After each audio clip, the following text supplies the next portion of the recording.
자, 오늘은 예수의 능력으로 악한 세력을 쫓아내자, 이런 제목으로 하나님의 말씀을 나누려고 합니다. 여러분은 귀신이라는 존재, 이런 이야기, 그냥 방송에서나 나오는 이야기고, 성경의 옛날 이야기처럼 나오는 거지, 이런 생각을 하시는 분들도 있을 거고, 아니야, 진짜 있어, 이렇게 생각하는 사람들도 있을 겁니다.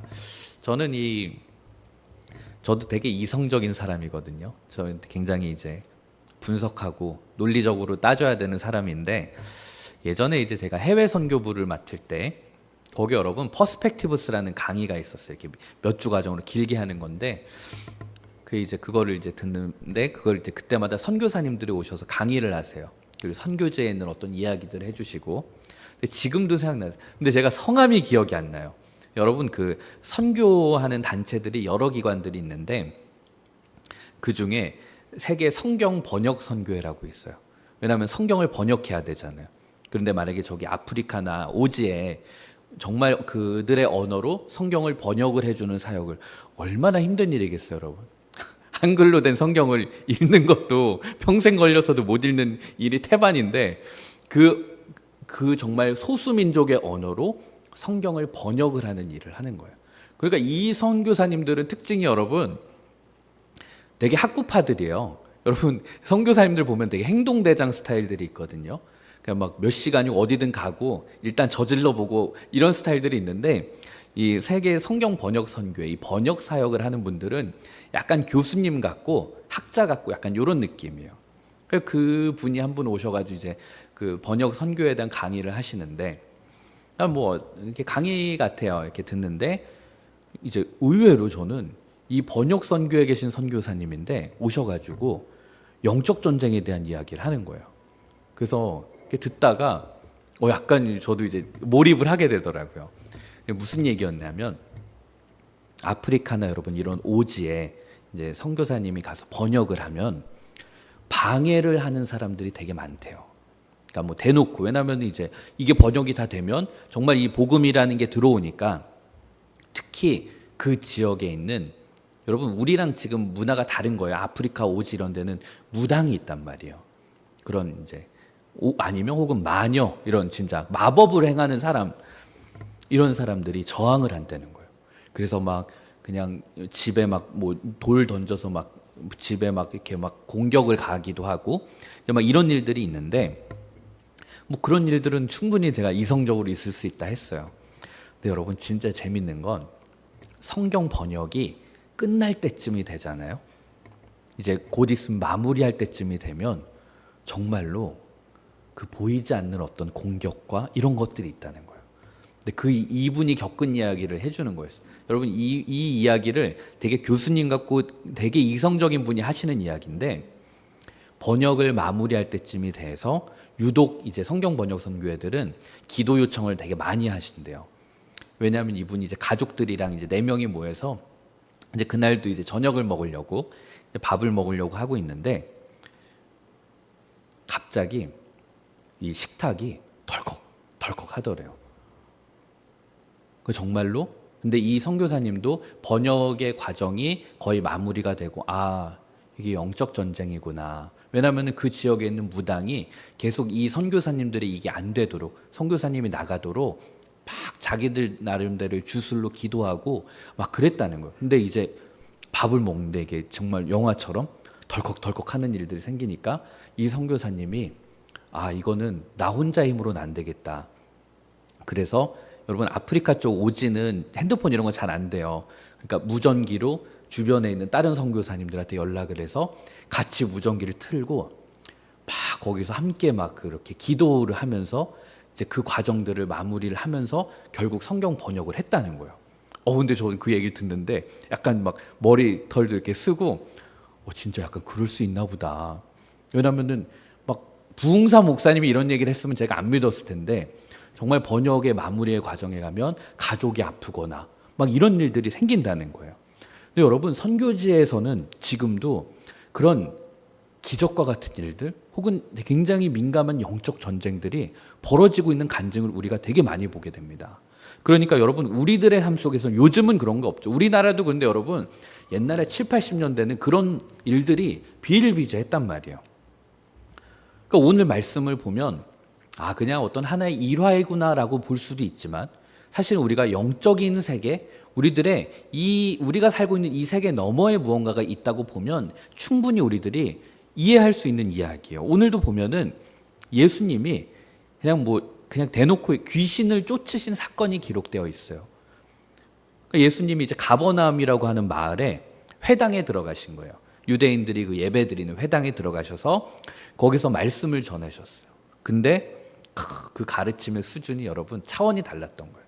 그냥 거기 있는 율법학자들이 얘기하는 거랑은 말씀 그 자체이신 분이 말씀을 전하는데 여러분 오죽했겠어요. 거기에 있는 분들이 다 놀란 거예요. 그들이 표현을 하죠. 매우 권위가 있었고 서기관들과는 달랐다. 차원이 달랐다. 그렇게 예수님이 복음을 전하고 설교를 하시고 딱 마쳤는데 갑자기 저기서 누가 소리를 확 질렀어요. 그게 이제 24절인 거예요. 이렇게 묘사하고 있어요. 나사렛 예수여, 우리가 당신과 무슨 상관이 있나이까? 우리를 멸하러 왔나이까? 나는 당신이 누구인 줄 아노니 하나님의 거룩한 자이니이다. 여러분 이게 귀신이 한 말 아니고 이것만 딱 떼놓고 보면 누가 약간 되게 신앙 고백하는 거 비슷한 거예요. 여러분 이 부분에서 우리가 한 가지 짚고 넘어가려고 그래요. 오늘 문맥과는 설교의 포인트와는 다를 수 있는데 여기서 우리들이 깨닫게 되는 되게 중요한 포인트가 뭔가 하면 여러분 이 귀신도 지금 예수님의 존재를 알고 있다는 거예요. 예수님이 어떤 분인지를 알아요. 그래서 귀신이 하나님의 거룩한 자라고 고백까지 해요. 자, 그러면 귀신이 예수님을 알고 예수님이 거룩한 자라고 고백까지 했으니까 그럼 귀신도 하나님의 구원을 얻을 수 있을까요, 여러분? 귀신은 구원을 못 얻어요. 왜 그런가 하면 그 힌트가 오늘 문장 속에 있어요. 귀신이 이렇게 얘기해요. 당신과 무슨 상관이 있습니까? 당신과 무슨 상관이 있습니까? 이게 무슨 말인가 하면 여러분, 귀신은 나는 예수 당신이 어떤 분인지 알지만 나는 당신하고 관계를 맺고 싶진 않아. 여러분 귀신이 지금 그렇게 얘기하는 거예요. 제가 왜 이 이야기를 짚고 넘어가냐면 여러분 교회 안 다녀도 성경 우리보다 더 잘하는 사람이 있어요. 교회를 안 다녀도 심지어 하나님을 안 믿어도 우리보다 예수님에 대해서 더 많이 알고요. 더 책 많이 보고요. 더 성경 깊이 공부한 사람들이 있어요. 그러나 우리가 여기서 잊지 말아야 될 것은 우리가 예수님을 안다고 예수님을 주라고 고백한다고 해서 우리들이 구원을 얻는 것이 아니라 예수님과 관계를 맺어야만 우리가 구원을 얻을 수 있다는 거예요. 이게 되게 중요한 거예요. 제가 여러분들이 아끼고 소중한 이유는 저와 여러분이 관계가 있기 때문에 그런 거예요. 만약에 관계가 없다면 신경도 안 쓰겠죠. 우리가 예수를 믿는 것도 똑같은 거예요.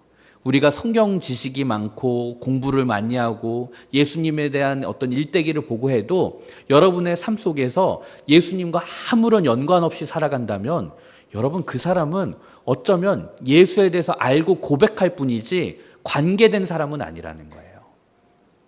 그래서 제가 이 본문을 통해서 여러분들에게 꼭 전해주고 싶은 것은 우리가 성경 공부를 많이 하고 예수에 대해서 성경에 대해서 지식이 많이 한다고 이것이 곧 나를 구원해 주는 것은 아니라는 것을 꼭 기억했으면 좋겠어요.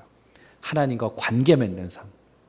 내 인생이 하나님과 연관되어 돌아갈 때 그때 하나님의 일하심도 여러분들의 구원도 이루어질 수 있다라는 거. 그걸 먼저 여기서 이 귀신의 대사를 통해서 우리들이 좀 기억했으면 좋겠어요. 그런데 여러분 이제 이 마태복음 쭉 이렇게 복음서를 보면 예수님이 오늘 말씀에서만 귀신을 쫓아낸 것이 아닙니다. 예수님이 이 땅에 오셔서 하신 사역들 중에 말씀을 가르친 사역도 있었고 뭐 병든 자를 고친 사역도 있었고 근데 귀신 들린 사람들에서 귀신을 쫓아낸 사역도 많이 하셨어요. 마가복음 1장 39절을 보면 이런 말씀이 나옵니다. 이에 온 갈릴리에 다니시며 그들의 여러 회당에서 전도하시고 또 귀신들을 내쫓으시더라. 그러니까 예수님이 하셨던 사역이 가는 곳곳마다 하나님 나라의 그 복음을 전하는 것, 그 복음을 선포하는 일을 하셨고, 그리고 그곳에 있는 악한 영들, 귀신들을 쫓아내셨다, 이 이야기예요. 자, 근데 여러분, 이게 분리가 될 수 없어요. 그러니까 복음을 전하는 것과 귀신을 쫓는 거, 이거는 분리될 수 있는 차원이 아니라는 거예요. 왜냐하면 복음을 전한다라고 하는 것은, 복음이 영어로 뭔지 여러분 아시죠? 무슨 뉴스? 굿뉴스예요. 굿뉴스. 좋은 소식. 헬라어로 하면 유앙겔리온. 유앙겔리온이라는 뜻이 뭔지 아세요? 그 전쟁에서 승리한 병사가 달려오면서 승전보를 갖고 온다라고 할 때 그 승전보의 소식을 가리켜서 유앙겔리온이라고 그랬단 말이에요. 그러니까 복음이라는 것은 예수님이 승리하셨다라는 그 기쁜 소식이라는 거예요. 그리고 또 한편으론 이제 예수님이 승리하셨다. 그래서 이 땅 가운데 하나님의 다스림, 하나님의 통치가 임합니다라는, 이 땅에 하나님의 성취가 이루어집니다라는 그 기쁜 소식을 전하는 게 복음을 전하는 거였는데, 예수님이 이 땅에 오셔서 그걸 선포하신 거예요. 그동안에는 악한 세력, 악의 세력의 손에 묶여있던 사람들이 이제 그 죄에서 해방되고 자유롭게 되면서 이제는 우리들이 죄의 노예가 아니라 하나님의 법 아래, 하나님의 통치 아래 살아가게 된다, 이 선포였는데, 예수님께서 자신을 따르던 그 사람들에게 예수님이 이 말씀을 전함으로써 이제 사람들이 복음을 받아들이게 되고, 그 가운데에는 이제 그거와 부딪히는 세력들, 악한 영들의 그런 반발과 이런 것들이 일어나는데, 예수님은 복음을 전하는 동시에 그 악한 세력을 물러나게 하는 사역을 펼치셨다는 거예요. 그래서 예수님께서 그런 사역을 펼치시면서 자신을 따르는 제자들과 사람들에게 이런 말씀을 하셨어요. 마가복음 16장 17절을 보면 믿는 자들에게는 이런 표적이 따르리니 곧 그들이 내 이름으로 귀신을 쫓아낸다. 자, 이 말씀을 통해서 우리가 알 수 있는 것은 예수님이 지금 그 이야기를 해주시는 거예요. 예수님을 따르는 사람들, 오늘로 쉽게 말하면 그리스도인들, 우리도 귀신을 쫓아내는 일, 악한 영을 쫓아내는 일을 할 수 있고 그것이 일어나고, 그리고 우리는 그러한 삶을 살아야 된다, 이 이야기를 하고 계신 거예요. 오늘 담임 목사님 저 설교에서도 위에서도 나오더라고요. 목사님이 이제 스캇 팩이라고 하는 미국의 되게 유명한 그 심리학 교수, 의사 선생님인가 뭐 그럴 거예요. 근데 그분이 거짓의 사람들이란 책을 썼대요. 이거는 제가 읽어보질 않았는데도 이제는 아는 게, 어떤 영적인 전쟁과 영적인 어떤 문제들을 다룰 때 담임 목사님이 꼭 인용을 하는 책이에요. 근데 이 스카펙이라는 사람이 원래 그리스도인이 아니었대요. 근데 이제 이 사람이 그리스도인으로 돌아서고 회심하면서 어떤 영성과 그리고 심리학이라는 이 두 측면에 균형을 맞춘 그런 학자로 되게 널리 알려져 있어요. 그래서 이 사람은 실제로 이 영적인 문제에 대한 고민도 많아서 정말 여러분 귀신 쫓아내는 그 사역의 현장 이런 거 있잖아요. 이 사람은 신부나 목사도 아닌데 그걸 이제 어려운 말로 구마 사역이라고 그러거든요. 그 귀신 쫓아내는 사역, 이런 현장에 가서 그 옆에서 보기도 하고 그걸 기록으로도 남기고, 그래서 이 사람이 귀신을 들리는 사람의 특징 이런 것도 되게 묘사를 잘했거든요. 그런데 이 사람이 이 거짓의 사람들이라는 책 안에 골자가 그거래요. 그러니까 이제 우리가 의학이 많이 발달하니까 모든, 옛날에는 뭐만 이상하면 무조건 제 귀신 들렸나 봐 이랬는데, 우리들이 이제는 정신증, 어떤 신경증, 성격 장애 여러 가지를 우리들이 분석을 함으로써 그 사람이 귀신이 들린 게 아니라 어떤 정신적인 문제다라고 해석할 수 있고 나름대로 명확한 근거를 찾았다는 거예요. 그래서 지금은 누가 어떤 정신적인 증상이나 이런 게 있을 때, 야, 그거 귀신 들려서 그래, 저 귀신 들렸나 봐, 이렇게 얘기하지는 않고 또 그럴 필요도 없다는 거예요.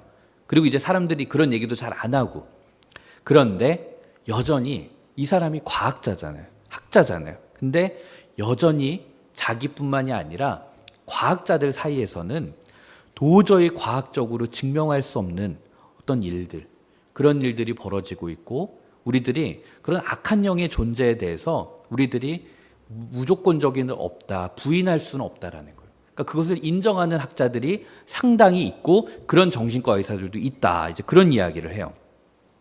그런데 문제는 이제 보면은 이 오늘 말씀을 보면은 그렇게 악한 영이 예수님의 그 말 한마디로 떠나는 일들도 있지만 사실 성경에서나 이제 우리들의 일상에서 여러분들 뭐 누가 뭐 예수 이름으로 나가라 뭐 한다고 막 이게 잘 안 된다는 거예요. 왜 그런 일들이 우리들에게 잘 일어나지 않는가 하면 우리가 때로는 우리가 사탄의 악한 영의 그들의 생각을 사로잡고 있을 때가 있다라는 거예요. 여러분 이게 무슨 말인가 하면 우리가 말로는 아 그래 내 안에 악한 존재가 없어야 돼. 내 안에 악한 영이 있으면 안 돼. 아 귀신은 쫓아내야 돼. 라고 우리들이 말은 하지만 때로는 우리가 그 사탄의 존재를 마치 우리가 여러 고전 소설이나 이런 데서 나오는 것처럼 사탄에게 악마에게 영혼을 파는 거 있잖아요. 그런 일들처럼 우리가 사탄을 사로잡을 때가 있다고 그 이야기를 하는데 여러분 골로새서 3장 5절에 보면은 우리들의 욕심과 탐욕에 대해서 이렇게 말해요. 그러므로 땅에 있는 지체를 죽이라. 곧 음란과 부정과 사욕과 악한 정욕과 탐심이니 탐심은 우상숭배니라. 자, 탐욕, 욕심을 내는 것이 우상숭배다. 성경은 이렇게 말해요. 그러니까 우리들이 갖고 있는 욕심, 욕망, 탐욕 이게 우리의 문제인데 귀신은 사탄은 우리를 조종할 때 그 트리거가 되는 것이 우리들의 욕망, 우리들의 탐욕 이것을 가지고 우리들을 조종하기 시작한다라는 거예요. 그래서 우리 인간 안에 있는 욕망과 욕심이 우리를 붙잡을 수 있고 우리를 조종할 수 있는 너무 좋은 사탄의 악한 영의 자양분이 된다. 그거였어요. 여러분 이건 되게 유명한 이야기예요. 미국 체로키 원주민 부족이 있대요. 좀 뭐 잘 모르겠어요. 미국에 그런 원주민들이 있는데 원주민들은 대대로 내려오는 좋은 이야기들이 많잖아요. 거기에 전해지는 한 이야기래요. 한 할아버지가 손자를 앉혀놓고 얘기를 들려줬대요. 야, 사람의 마음속에는 늘 싸움이 일어나. 그 안에 두 마리 늑대가 싸우고 있지. 근데 늑대 한 마리는 분노와 질투와 탐욕과 교만, 자기 연민, 죄책감, 열등감, 거짓, 허영과 같은 것을 갖고 있는 나쁜 녀석이고 다른 늑대는 기쁨과 평화와 사랑과 친절과 겸손과 자비, 연민, 신뢰, 관대함 이런 것들을 갖고 있는 좋은 녀석이야. 그러니까 손자가 들으면서 물어봤대요. 그럼 할아버지 둘이 싸우면 누가 이겨요? 그랬더니 할아버지가 그거야. 너가 먹이를 준 놈이 이기지. 이렇게 이야기를 하셨다는 거예요. 이 말이 갖고 있는 핵심은 뭔가요? 우리 안에 여러분 선한 존재도 있고 악한 존재도 있다는 거예요. 여러분 이건 맞죠? 우리가 100% 선한 사람도 없고요. 100% 악한 사람도 없어요.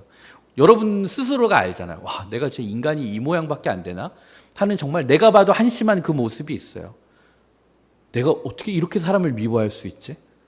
그런데 또 그렇게 무조건적으로 여러분들이 악하지도 않아요. 여러분들이 또 돌아보면 아, 내가 그래도 또 이렇게 착할 때가 있네. 내가 또 이렇게 선한 사람일 때가 있네. 이게 우리 안에 끊임없이 싸우고 있는 그 갈등의 구조라는 거예요.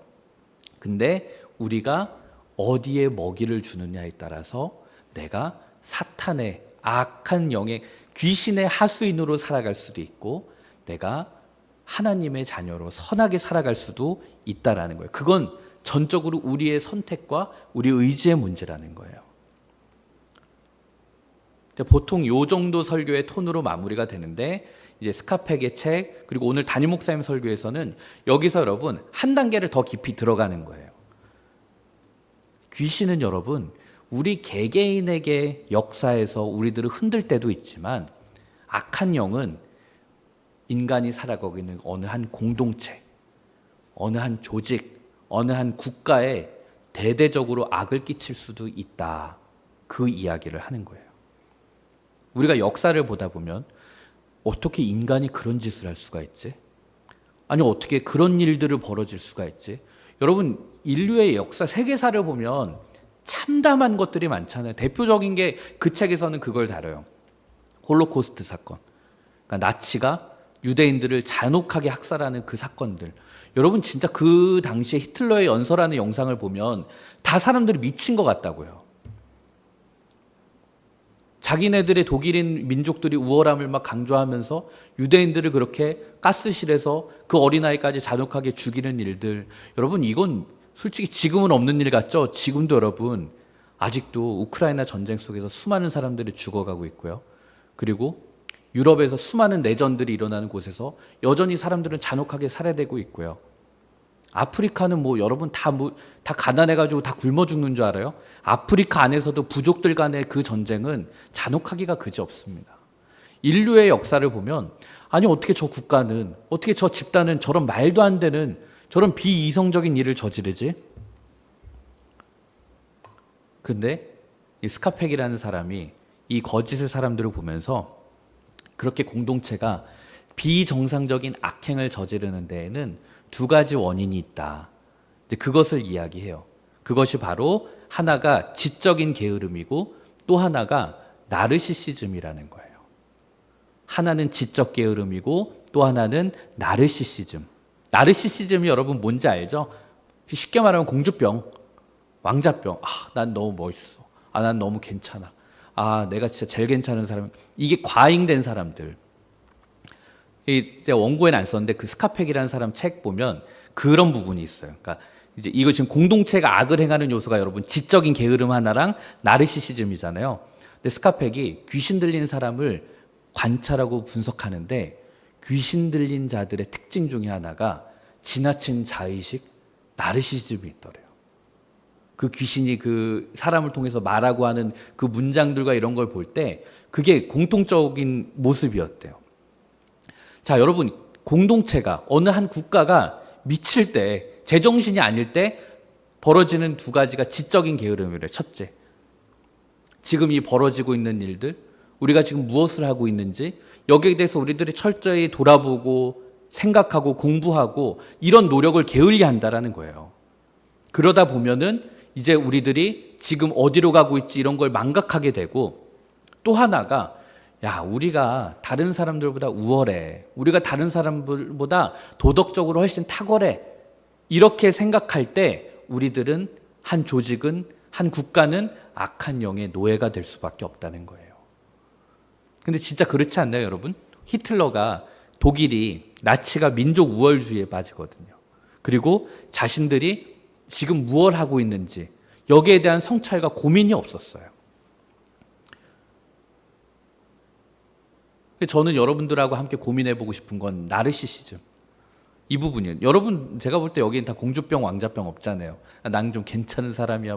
이런 사람이 우리는 없는데, 제가 한 2년 전에 읽었던 책 중에, 이건 제가 읽은 책인데, 라이언 홀리데이라는 사람이 있어요. 라이언 홀리데이라는 사람은 미국에서 20대에 연예기획사 이사를 하고, 그리고 아메리칸 어페럴이라고 하는 되게 유명한 의류 브랜드의 이제 마케팅 총괄하고, 그러니까 승승장구한 거예요. 젊은 나이에. 근데 이 라이언 홀리데이가 그렇게 인생을 승승장구하다가 나중에 어느 정도의 지위에 올랐다가 인생이 와르르 무너지게 돼요. 이 사람이 그래도 똑똑한 사람이었던 것 같아요. 내가 왜 이렇게 무너지게 되지? 내 인생은 왜 이렇게 망가졌지? 이것을 본인이 고전 책들과 이런 걸 통해서 자기가 스스로를 복귀하는 과정을 가요. 그리고 나서 이 사람이 왜 내가 이것이 문제였는가를 낸 책이 바로 에고라는 적이란 책이었어요. 에고가 뭐죠? 자기 자아라고 하는 거잖아요. 근데 이 사람이 얘기하는 거예요. 모든 성공하는 사람들, 결국 마지막까지 무언가를 이루는 사람들의 싸움은 내가 이 에고를 통제하느냐 아니면 이 에고에 내가 지배를 당하느냐, 이 싸움이었다는 거예요. 근데 자기가 자기를 돌아보니까 자기의 인생이 망하게 되는 순간에 보니까 이 에고가 지나치게 자기가 커졌고 스스로를 너무 대단한 사람처럼 여겼고, 그러다 보면 자기가 올바른 선택을 내리지 못했고, 그래서 결국 내가 인생이 무너졌구나. 그래서 이 사람은 앞으로도 계속 내는 책들이 다 이런 쪽의 방향이었어요. 그래서 그냥 일반 서적인데도 보면은, 여러분 읽다 보면 마치 성경에 나오는 잠언서를 읽는 것 같은 느낌을 주는 거예요. 와, 끊임없이 자기를 부인하고 끊임없이 자기를 내려놓고. 그러니까 이 사람이 결국 이 책을 통해서 우리들에게 해주고 싶었던 얘기는 그거였어요. 결국은 우리 인생에 어떤 목적을 달성하고 어떤 내가 성숙의 단계로 나아가는 데 있어서는 내 내면의 자만심, 어떤 불필요한 경쟁, 이런 것들을 내가 다스리고 이런 걸 해야만 인생에 정말 중요한 것이 무언지를 찾게 된다는 그런 이야기였어요. 근데 여러분, 이것은 여러분들에게 이렇게 적용이 되는 게 어떤 의미가 있는지 모르지만 한번 생각해 보세요. 여러분, 오늘날 한국에 있는 많은 교회들이 사람들에게 수많은 손가락질과 비난을 당하고 있는 건 우리가 부인할 수가 없어요. 저도 한국 교회고 여러분들도 한국 교회인데 왜 사람들은 오늘날 교회를 그렇게 경멸하고 싫어할까? 근데 우리는 이 부분까지 생각해 보게 되는 거예요. 여러분, 교회가 지금 이 시대가 우리들에게 바라는 교회의 역할은 무엇일까? 사람들은 교회 다니는 사람들에게 지금 무엇을 원하고 있을까? 이거에 대한 철저한 고민과 성찰이 없고, 그리고 하나님은 성경의 말씀을 통해서 이 시대에 우리가 무엇을 하기를 원하실까에 대한 철저한 고민이 없고, 그러면서도 야, 우리가 그래도 교회 다니는 사람들이 세상 사람들보다 나아. 우리는 술, 담배 안 하잖아. 우리가 좀 도덕적으로 살잖아. 우리가 무슨 살인을 저질렀어, 도둑질을 했어, 우리가 더 낫지. 이런 얄팍한 우월감, 얄팍한 나르시시즘 때문에 때로는 교회도 예수의 이름으로 세워진 교회지만 우리가 세상을 바라보면서 악을 행하고 악의 도구로 쓰이는 일들도 비일비재하다는 겁니다. 그러면서 오늘 위의 설교도 그렇고 오늘 여기 설교도 마찬가지예요, 여러분. 성경은 우리들에게 주어진 이 약한 영적 전쟁을 어떻게 싸워야 되는지를 알려주는데, 그것은 여러분 우리가 진짜 악과의 어떤 영적 전쟁에서 진짜 구마의식을 치르고 그렇게 대단한 것이 아니에요. 하나님은 우리들에게 이 치열한 영적 전쟁을 어떻게 싸워지는지를 굉장히 철저한 기본을 알려주시는 게 에베소서 6장 성경을 보면은 거기에 보면 하나님의 전신갑주를 입으라, 이런 표현이 나와요. 그래서 우리가 의의 투구와 병거와 의의 호심경과 이렇게 설명이 나오는데, 거기서 핵심은 그거예요. 하나님이 우리들에게 주시는 이 영적 전쟁을 위한 이 무장에 두 갈래로 나누는데, 하나는 방어구예요. 우리가 어떻게 우리를 지켜낼 수 있는가? 그리고 거기서 하나님이 주시는 공격용 무기가 하나가 있는 게 그게 바로 성령의 검이라고 하는 거예요. 성령의 검. 자, 성령의 검은 도대체 뭔가? 여러분, 이 부분 가지고 교회학교 설교하면 아이들이 이제 교육 활동으로 칼 만들기 이런 거 하거든요. 그래서 이제 성령의 검 이렇게 이름 붙여주는데, 왜 성령의 검이 나왔냐면 히브리서 4장 12절을 보면 하나님 말씀에 대해서 이렇게 이야기해요. 하나님 말씀은 살아있고 활력이 있어서 좌우의 날선 어떤 검보다도 예리하여 혼과 영과 및 관절과 골수를 찔러 쪼개기까지 하며 또 마음의 생각과 뜻을 판단하나니. 하나님의 말씀에 능력이 있다는 거예요. 하나님의 말씀이 살아있고 활력이 있어서 그 어떠한 검보다도 예리하다는 겁니다. 여러분, 여러분 귀신이 있고 뭐가 있고 이거 상관없이 우리가 우리 삶에 주어진 영적인 전쟁의 순간들이 있을 거예요. 정말로 여러분들이 살다 보면 귀신을 만나게 될 일도 있을 거고, 혹은 그런 악한 영에 사로잡힌 사람, 악한 조직에 들어가서 살아가야 되는 순간들이 올 수 있다는 거예요. 근데 그때 우리가 그 싸움에서 이길 수 있는, 우리가 그 싸움에서 나를 지켜줄 수 있는 무기가 있는데 그게 바로 하나님의 말씀이라는 거예요. 우리가 그 말씀을 가지고 그 말씀에 의지해서 싸울 때 우리는 그때 비로소 승리할 수 있다. 야고보서 4장 7절을 보면 우리들에게 명령하세요. 마귀를 대적하라. 그리하면 너희를 피하리라. 여러분들이 살면서 악한 자와 영적인 세계의 어떤 부딪힘과 싸움이 벌어질 때 도망가지 말라는 거예요. 하나님의 말씀으로 대적할 수 있고 우리가 말씀으로 싸워낼 때 그들은 너희를 피하리라. 하나님 약속하셨어요. 그렇게 여러분들에게 성경이 중요하다고 제가 작년 여름에 큐티도 얘기하고 뭐 이런 과정들이 여러분 다 사실은 결국 여러분들의 마지막 순간에 지켜준 건 하나님 말씀이기 때문에 그래요. 저도 아니고요. 교회도 아니고 공동체도 아니에요. 그 마지막 여러분들 갈등의 순간, 유혹의 순간에 여러분들을 붙드는 건 하나님의 말씀이고 저는 여러분들이 다른 거 어떤 거보다 내 안에 살아있는 그 말씀이 나를 이끌어가는 그런 삶을 살게 되기를 원하는 거예요.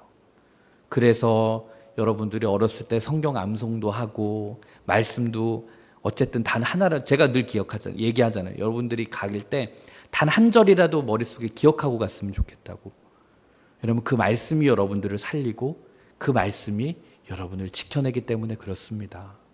그래서 여러분들이 앞으로도 마찬가지예요.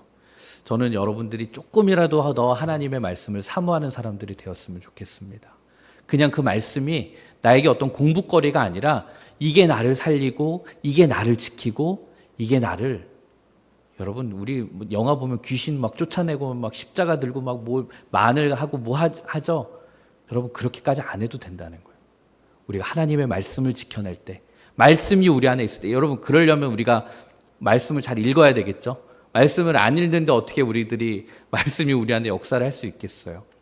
그렇게 하나님의 말씀을 더 가까이 하고 말씀으로 나를 지켜내는 저 여러분이 될 수 있기를 주님의 이름으로 축복합니다.